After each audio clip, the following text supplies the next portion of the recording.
The reason why people take artificial birth control pills is precisely because they think that they have control over reproduction and not God. The reason why people get abortions is because they think, I have the right over the process of this child, whatever you want to call it, the gestation, and not God. So they take God out of it. If you take God out of the processes of the production of human life, you take him out of everything else about human life afterwards. Because if he doesn't have a right to be conceived and to be born, etc., and to be raised, where does he get his right to life later on? From where, if it is not God? By practicing artificial birth control and permitting abortion even after 1 minute of conception, you are effectively authorizing murder. And I think that's one of the reasons why you see people murdering each other for almost nothing now. Why does the church prohibit contraception?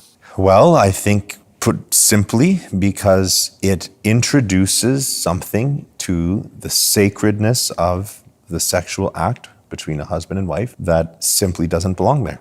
If it was natural or envisioned, it wouldn't need to be introduced. And so in some way, it is something like a third party intruding into that most sacred manifestation of the one flesh union of husband and wife.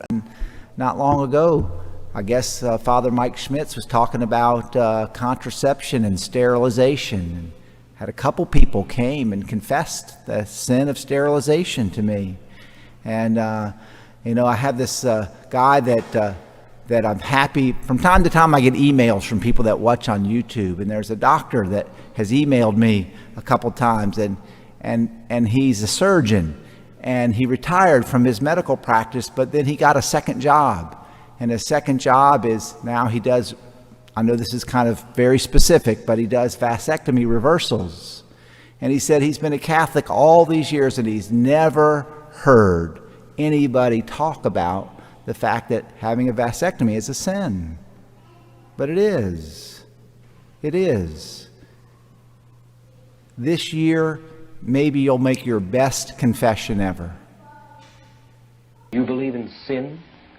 When I say believe, I don't mean believe in committing sin. Do you believe there is such a thing as sin?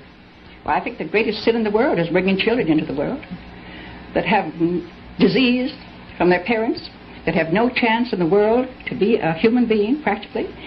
Delinquents, prisoners, all sorts of things just marked when they're born. That, to me, is the greatest sin that people can commit.